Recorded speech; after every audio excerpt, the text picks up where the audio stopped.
He was the dragon, the ruthless ruler of the city's underworld. Tonight, his father, the true emperor from the east, had come to judge him. The room was frozen in fear. Men worth billions were afraid to breathe. Then she walked in. The shy waitress, the one nobody ever saw. She approached the old emperor, the killer of killers. And when she spoke, it wasn't English. It was a deep, ancient dialect from the rough southern coast of Korea. And with 5 words, she sealed her fate and brought the entire Park Empire to its knees. What did she say? And who is she? Stick around. This isn't just a story. It's a blood debt. The restaurant, the palace, was a fortress disguised as heaven. Located on a discreet cobblestone street, its name meant sovereignty, and it treated its clientele as such. Senators dined beside hedge fund titans, and movie stars felt lucky to get a reservation. But the staff, and indeed all of the city, knew who the real sovereign was. Junho Park, the dragon. He owned the building, the block, and half the politicians who ate there. Junho was a man carved from modern granite, wearing a sharp black Mafia suit and a crisp white collared shirt that emphasized his powerful build. His eyes were as cold and dark as the deepest ocean. He was the new generation of power, a Korean mafia boss with a body count. And the palace was his throne room. And then there was Nia. Nia was a ghost in this gilded cage. She was a stunning, 25-year-old African woman, possessing a beauty that she tried desperately to hide. Her uniform was immaculate, a flowing white dress cinched with a red vest, and her hair was pulled back severely. She was the definition of the shy waitress, a background detail in a world of blinding power. She needed this job. The anonymity was her shield. The money, which was excellent, was her escape fund. Tonight, the air in the palace wasn't just tense, it was vibrating. The kitchen was silent, save for the sharp clack of knives. The manager, a perpetually stressed man named Robert, looked pale enough to faint. Even Junho, the Korean mafia boss, who was holding court at his usual table, the one with a clear view of both entrances and a reinforced wall behind it, seemed on edge. He was waiting for his father. Chairman Min-suk Park was not a man. He was a legend, a myth from the old country. He was the supreme leader, a figure of such archaic and brutal power that even his own son, the terrifying Korean mafia boss of the city, was still just a child in his shadow. He had not set foot on American soil in 20 years. His arrival was not a social call. It was an inspection, an audit of blood and loyalty. "You," Robert snapped, his finger jabbing at Nia. "The private dining room, table 7, tonight." Nia's blood ran cold. The private room? That was reserved for Junho's most sensitive meetings. She had actively avoided it for a year. "Me?" "But Robert, I thought Maya was." "Maya," Robert hissed, "spilled a drop of wine near Mr. Park's cousin last week. She's cleaning glasses in the basement. You are quiet. You are fast. You do not exist. Do you understand me? You are a pair of hands. Nothing more. Go." Nia swallowed the lump in her throat and nodded, her hands trembling so hard she had to clench them behind her back. At 9 p.m., they arrived. The front doors of the palace were closed to the public. Junho Park stood at the entrance, a posture of respect he showed for no one else. 2 black sedans, models that looked more armored than civilian, glided to the curb. Chairman Min-suk Park emerged. He was shorter than his son, perhaps in his late 70s, but he seemed to take up more space. He wore a dark, heavy-wool suit that had been fashionable decades ago. His face was a map of hardship and old-world suspicion, dominated by eyes so dark they seemed to absorb the light. He didn't walk, he glided, his hand resting on a simple gnarled wooden cane. Beside Junho were his top lieutenants.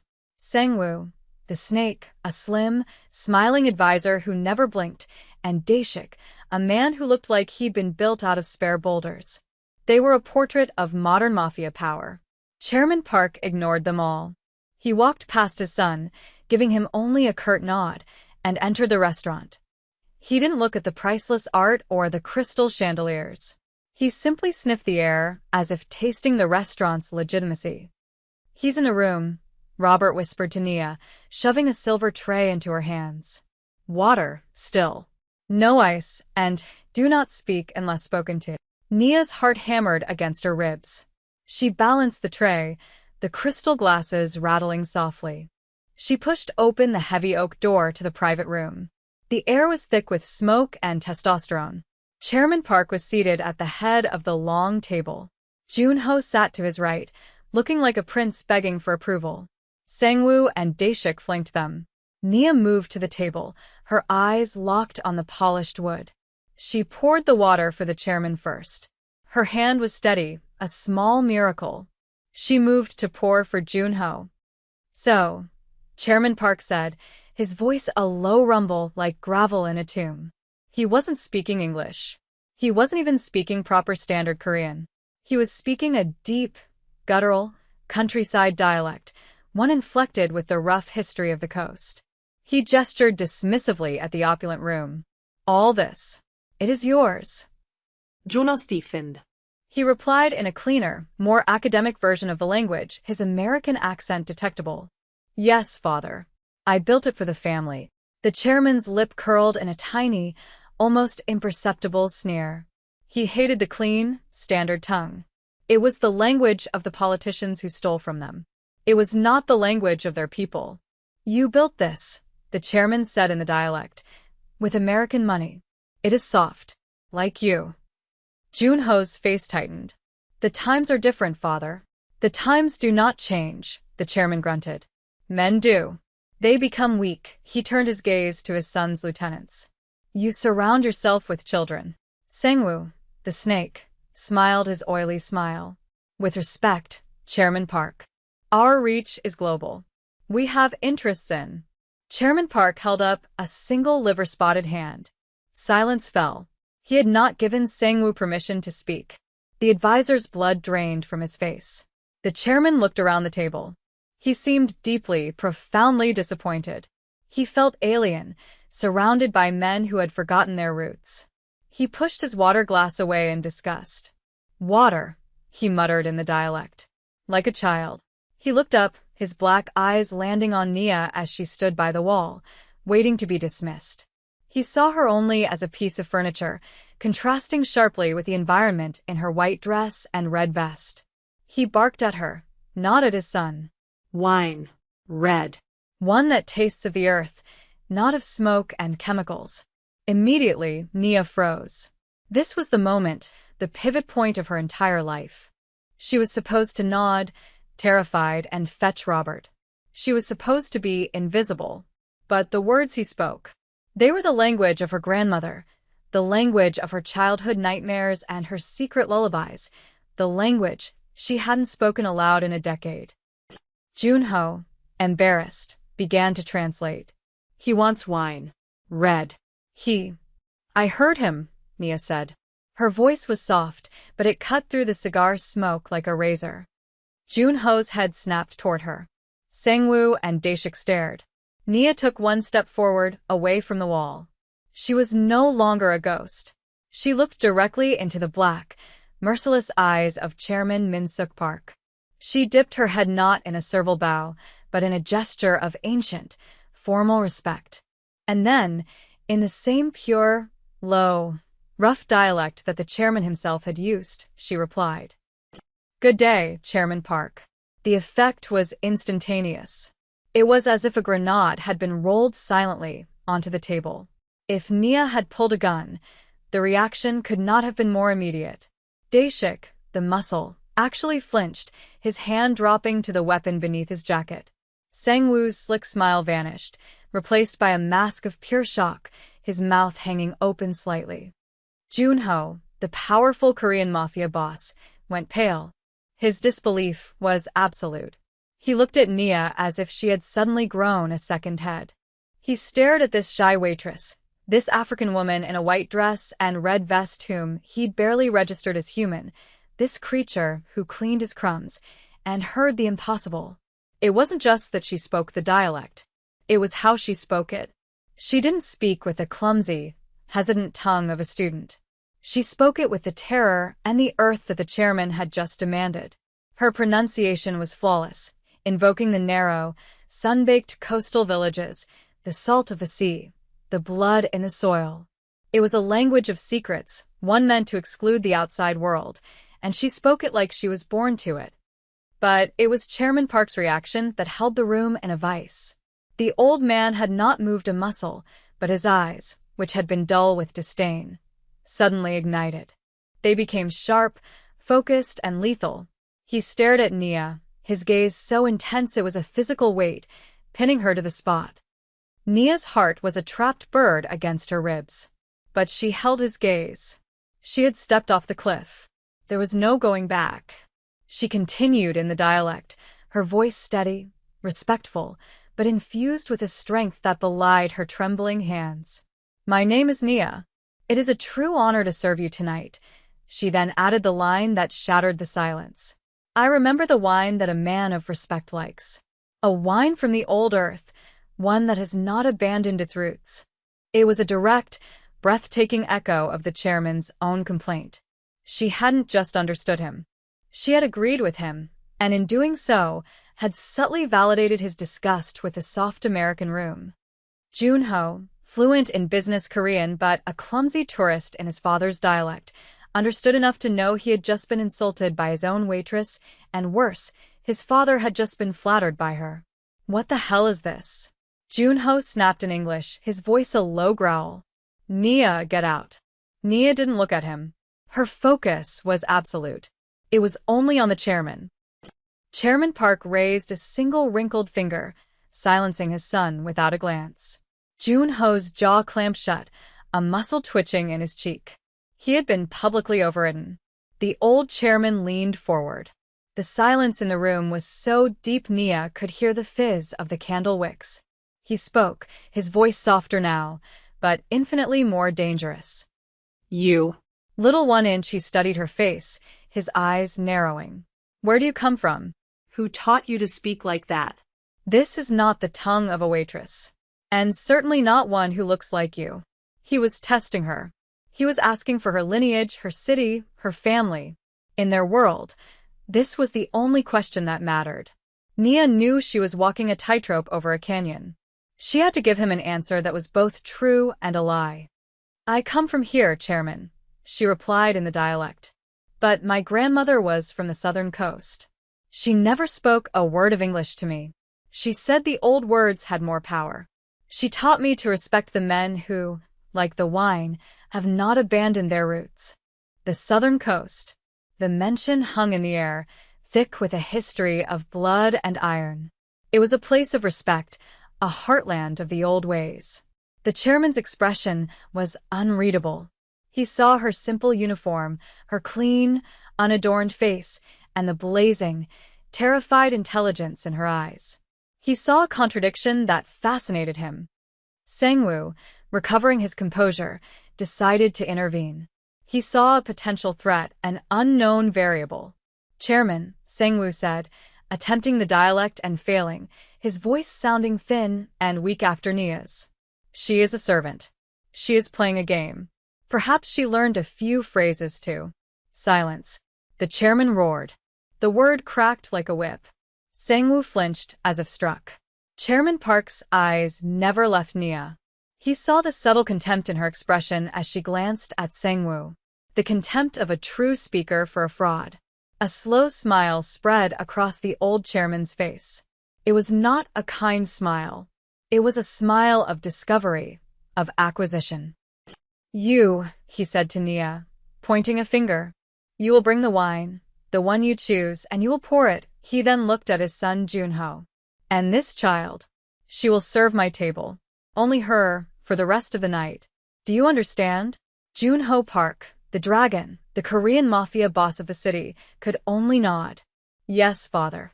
The chairman waved his hand, dismissing his son and his lieutenants.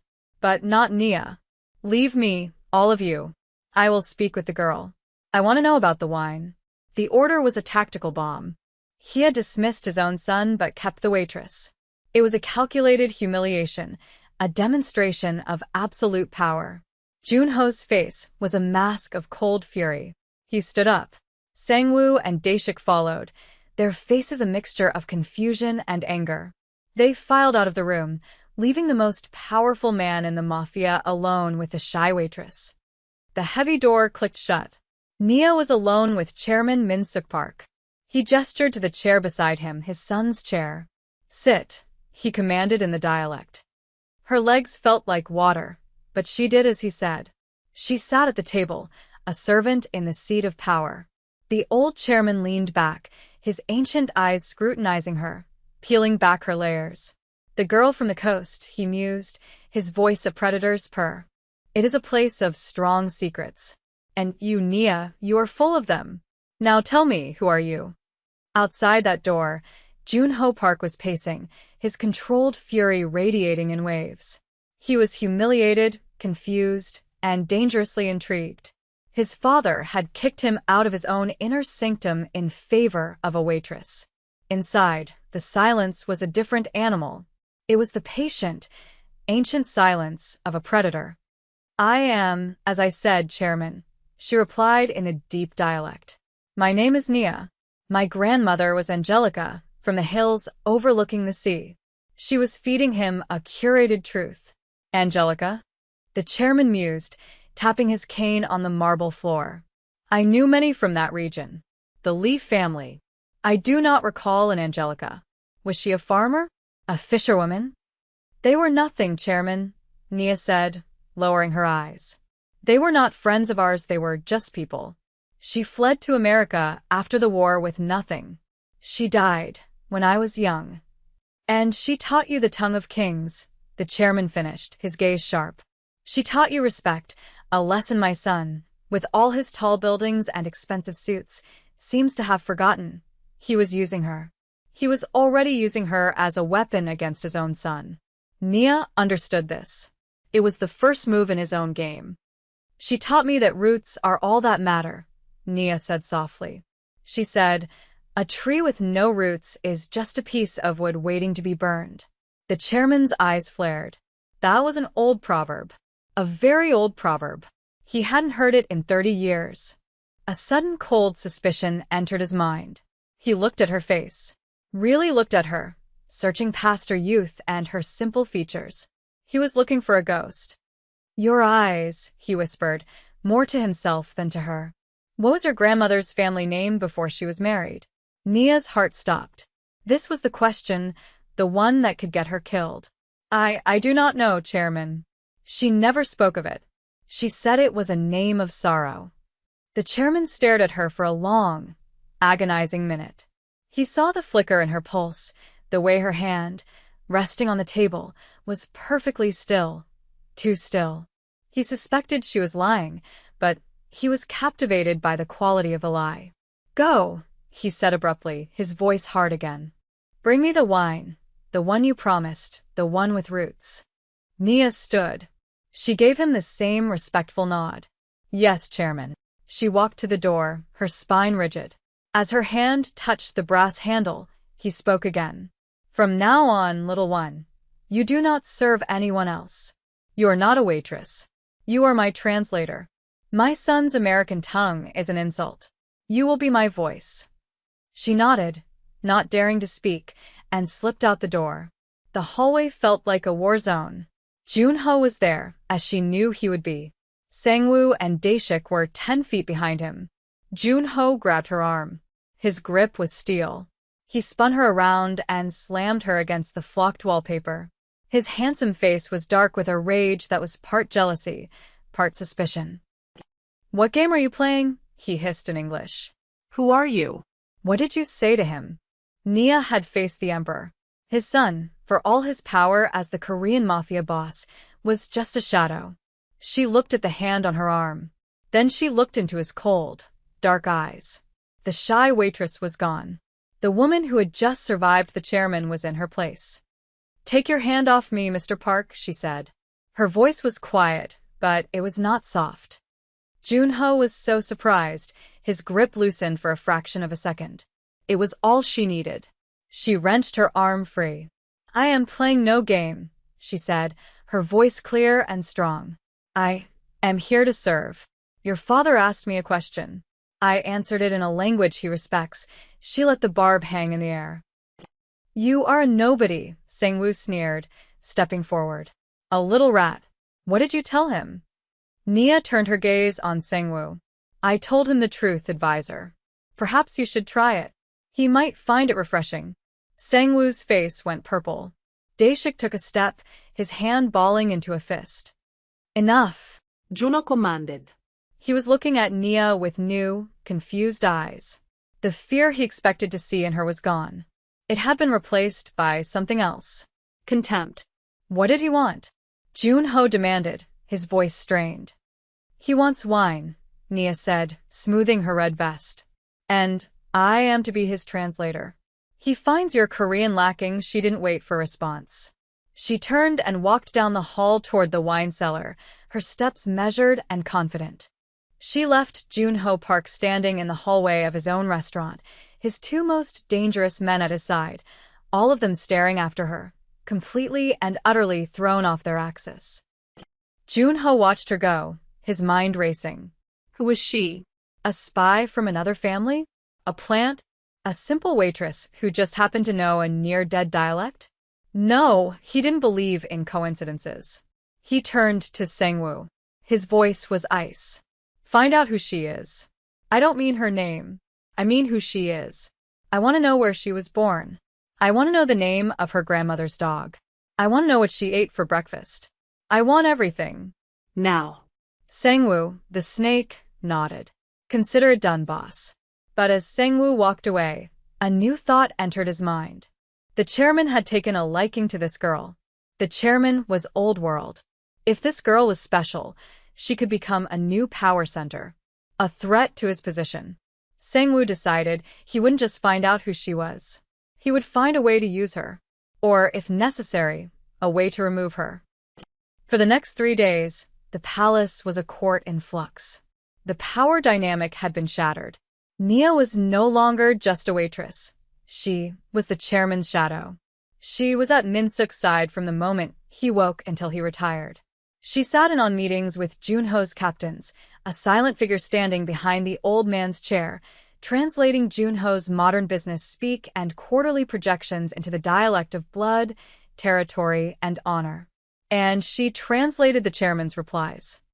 My father says, she would state to a room of hardened killers, her voice calm, that your logistical efficiencies sound like the excuses of a man who is afraid to get his hands dirty. He asks if you have forgotten that loyalty is not found on a balance sheet. Junho's men began to despise her. She was the vessel for the old chairman's criticisms, and her perfect, respectful delivery made it all the more infuriating. Sangwoo watched her with venomous intensity. His investigation into her identity yielded nothing. The woman had no past, no family, no social media, no credit history before 2 years ago. She was a ghost. Junho, however, was a different story. His fury had curdled into a complex, dangerous obsession. He watched her. He watched the way she moved, the way she spoke to his father with a respect she never afforded him. He watched the way his father, in turn, seemed to relax around her, speaking of his seaside home, asking her questions about obscure traditions. Junho found himself listening to the sound of the dialect. It was a language he'd always associated with his father's disapproval, but from her lips, it sounded different, ancient, melodic. He cornered her on the 3rd night. His father had finally retired. Nia was in the small staff room, unpinning her hair. She thought she was alone. The door locked. She spun around. Junho Park stood there, leaning against the doorframe, his suit jacket off, his tie loosened. The mask of the Korean Mafia boss was gone. He looked like the street-raised brawler he truly was. The show's over, he said, his voice low. No audience, no father, just you and me. Nia's hand instinctively went to the locker behind her where she kept her bag. I don't know what you mean. Don't you? He took a step closer. The room was tiny. You've had fun, haven't you? Making me look like a fool in my own house, humiliating me in front of my men. I have done only as your father commanded, Nia said, lifting her chin. My father is an old man, obsessed with the past, Junho growled, taking another step. He was close enough now that she could feel the heat radiating from him. He sees a pretty girl who can speak his dead language, and he's enchanted. But I'm not. I see a liar. What do you want, Nia? I want the truth. Sang-woo's investigation came up with nothing. Nia King doesn't exist. So, I did my own digging. Nia's blood chilled. I didn't look for King, he said, his dark eyes pinning her. I looked for Angelica from the coast. I looked for women who fled Korea in the late 90s who had a child. And I found a name that was supposed to be erased, a name that hasn't been spoken in my family's presence for 30 years. He was so close now, he was almost whispering. I found a record of a woman named Angelica Lee who entered America through a charity organization, claiming her husband had died in a boating accident. She died in poverty, but her grandchild survived. Nia was barely breathing. The name was out. Lee. That name means nothing to me, she lied, but her voice wavered. Liar, he whispered. I know that name. Every mafioso in the country knows that name. The Lee family. The only family that ever made my father's generation tremble. The family my father's associates wiped out. Annihilated. Every man, woman, and child. Or so they thought. He reached out and with a single finger tucked a strand of hair behind her ear. Her skin burned at his touch. They missed one, he breathed, his eyes tracing her features. They missed a baby girl. And now I look at you, and I see it. You don't have your grandmother's eyes, do you? You have your grandfather's eyes. Grandfather Lee, my father's greatest rival. Nia's facade crumbled. The terror, the grief, and the white-hot rage of a lifetime flooded her face. My full name, she spat, her voice thick with venom, is Nia Lee. And your father is a butcher. He murdered my grandfather. He murdered my uncles. He ordered the death of my mother while I was in her womb. He stole our land, our honor, and our name. Jun-ho staggered back, as if she had physically pushed him. The confirmation hit him like a freight train. This wasn't a spy. This wasn't a game. This was a blood feud. You're here for revenge, he stated. It wasn't a question. You're here to kill him. He deserves to die, she whispered, tears of fury tracing paths down her cheeks. He deserves to die for what he did to my family. So the dialect, the shy act, it was all a trap to get close to him. It was the only weapon I have left, she cried, her voice breaking. The language he used to steal my past is the language I will use to end his future. Jun-ho stared at her, his mind a whirlwind. She was magnificent. She was terrifying. And she was, by every law of their world, his sworn enemy. He was bound by honor to kill her where she stood. His father's life was on the line. But as he looked at her, trembling with a rage that matched his own, he didn't feel duty. He felt admiration. And something else, a dark, possessive pull that he had been fighting for 3 days. He too had lived his whole life in his father's shadow, suffocated by the old ways he didn't fully understand.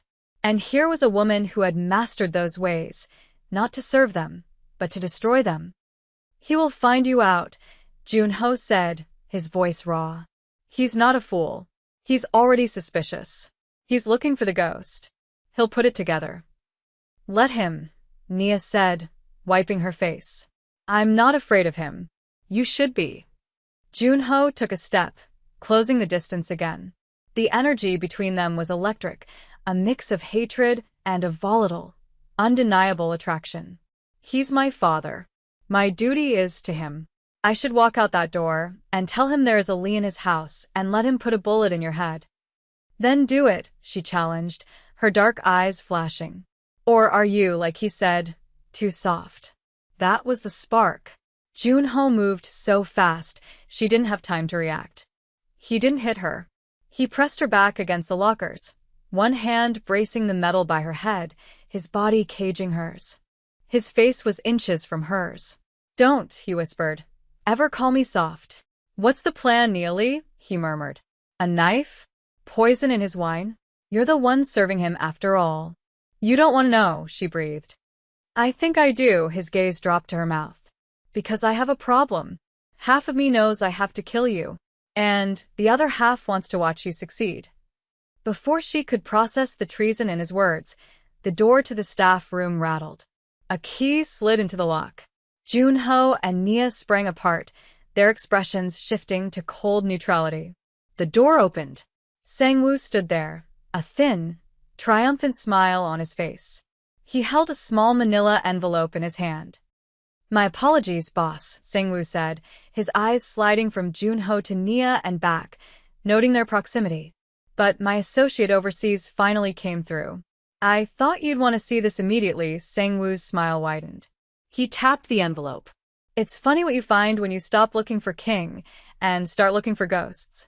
I found an old certificate for one Nia Lee and a photograph of her grandfather, Grandfather Lee." He pulled the old black and white photo from the envelope and held it up. Then he looked at Nia. "The resemblance is uncanny." Sangwoo's eyes met Junho's. The challenge was clear. Sangwoo had found the truth, too. "So, boss," Sangwoo said, his voice dripping with false loyalty. "What do we do with the last of the Lees?" The staff room, which had just been a crucible of confession, instantly became an executioner's block. Junho Park's face was unreadable. He had been caught. Caught confronting his enemy. Caught hesitating. Sangwoo knew he had his boss in a corner. His loyalty was never to Junho, but to the old code. And the code demanded only one thing for a Lee who threatened a Park: death. "She's a spy," Sangwoo stated. "She played you. She played your father. She is here to murder the chairman." Nia stood her ground, her mind racing. Junho's reaction was everything. Would he save her? Would he condemn her? Junho looked at Sangwoo, his eyes as cold as a winter tomb. "You did good work, Sangwoo. You found the rat." Nia's heart plummeted. Rat. He was siding with his advisor. "Of course, boss," Sangwoo said, puffing up.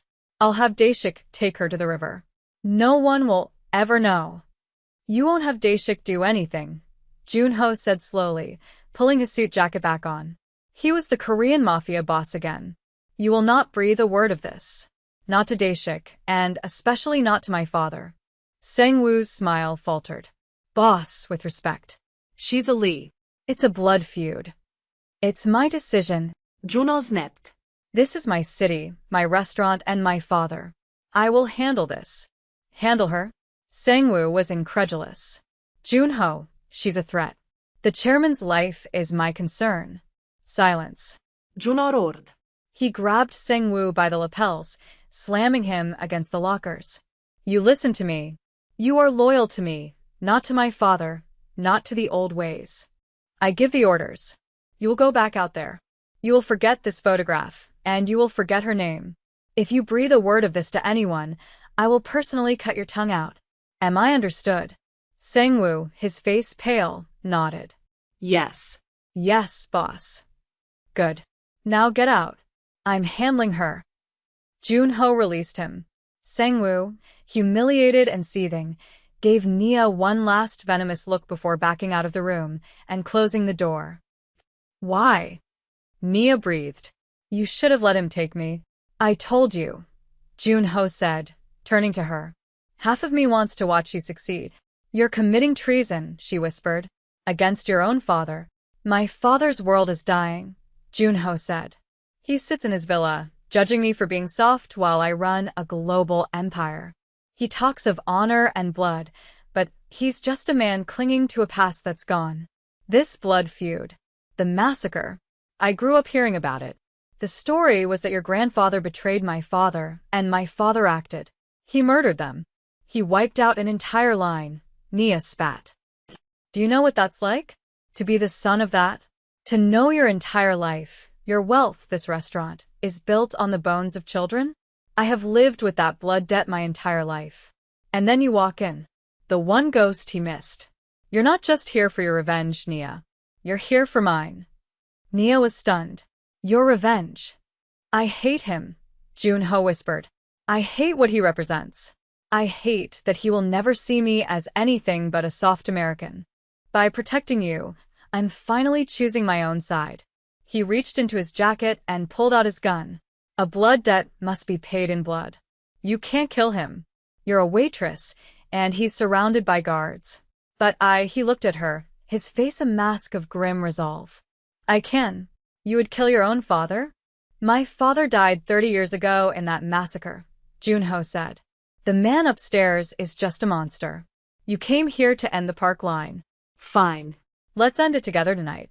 The plan was forged in the cold light of the staff room. They would go to the chairman's penthouse at the hotel. Junho would use Nia as the excuse to gain entry, claiming a sensitive translation matter. Once inside, they would end it. The ride to the hotel was silent. The city lights blurred past the tinted windows of Junho's sedan. They arrived at the penthouse suite. It was a palace in the sky, overlooking the dark city. Chairman Min-suk Park sat in a high-backed chair by the window. His 2 bodyguards flanked the door. Father, Junho said, bowing his head. I have asked Nia to join us. I have a sensitive proposal. One I felt more comfortable discussing in our true tongue. The chairman grunted, his eyes finding Nia. So the little bird has become a parrot. Let them in. The guards closed the heavy oak door. They were alone. Father, Junho began, his voice steady. We have a problem. A matter of a blood debt that must be settled. The chairman's eyes narrowed. What debt? The debt of Elise, Junho said, his hand moving slowly inside his jacket. The chairman's body went rigid. He knew the scent of a trap. What did you say? He found her, father, Junho said, his voice cold. The one you missed. The ghost. Nia stepped forward into the lamplight. My name, she said, her voice like ice, is Nia Lee, granddaughter of the man you butchered. The old chairman's face showed a flicker of genuine shock. He looked at his son. You bring this enemy into my home? You side with her? She's here for justice, Junho said, and he drew his gun, pointing it directly at his father's heart. Chairman Park looked at the gun. He looked at his son's face. He looked at Nia's. And then he began to laugh. It was a dry, rasping sound. Justice, he spat. You children. You come in here with your American guns and your American ideas of justice. You know nothing. I know you killed my family, Nia screamed. I did not, the chairman roared, slamming his cane down. I did not give the order for the massacre. Liar, she cried. It was his father, the chairman bellowed, pointing a shaking finger at the door, towards where Sang-woo would be. Sang-woo's father. He was my advisor. He was the one who feared your grandfather. He poisoned my ear, brought me whispers of treason. I sanctioned a removal, a single shot, the old way, a death with honor for my brother. But he was a butcher. He used my name and took his own men. He wanted annihilation. By the time I learned the truth, the lie was already legend. I was the emperor, and my power was built on his sin. I had to wear his crown of infamy. He looked at Nia, his eyes full of pain. I saw it the first night. Why do you think I kept you so close? Your eyes? You have his eyes. I didn't see a ghost. I saw my brother. I knew God had sent you. Suddenly, the door burst open. It was Sang-woo, his face triumphant, flanked by 2 of his own men. He had been listening. So it is true, Sang-woo shouted, pulling his own gun. The dragon and the Lee conspiring to kill the chairman. I knew you were soft, Junho. The standoff was absolute. Sang-woo's gun was trained on Junho. Junho's gun was wavering. Chairman Min-suk Park looked at his son, the traitor. He looked at Nia. And then he looked at Sang-woo, the son of the man who had truly destroyed them all. The old king's face hardened. He had made his choice. So? The chairman barked in the dialect. Sang-woo flinched, his eyes flicking to the old man for a split second. That second was enough. Junho fired. The shot took Sang-woo in the chest. Chaos erupted. Sang-woo's men opened fire. The chairman, moving with impossible speed for his age, threw himself in front of Nia. When the smoke cleared, Sang-woo and his men were down.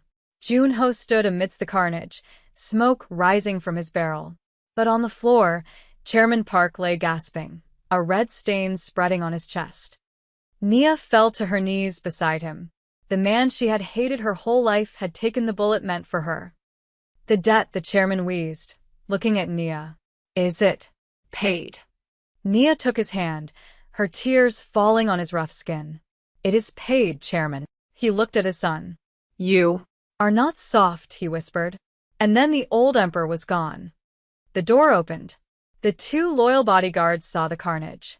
They saw their dead chairman. They saw Sang-woo, the traitor, dead. Jun-ho didn't wait. He spoke, and the voice that came out was absolute. He commanded in the dialect. Sang-woo was a traitor. He came to kill the chairman. My father fought like a lion. He saved us, he gestured to Nia. She witnessed it. She saved the family's honor. It was the perfect truth wrapped in a lie. It honored his father and protected their future.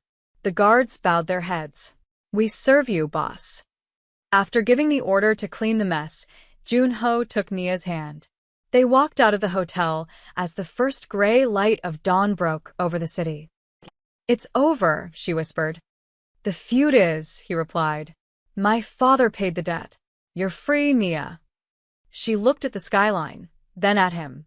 The shy waitress was a ghost. My home isn't in the past, she said. It's here. Jun-ho saw his future. My father wanted a queen, he said, pulling her close.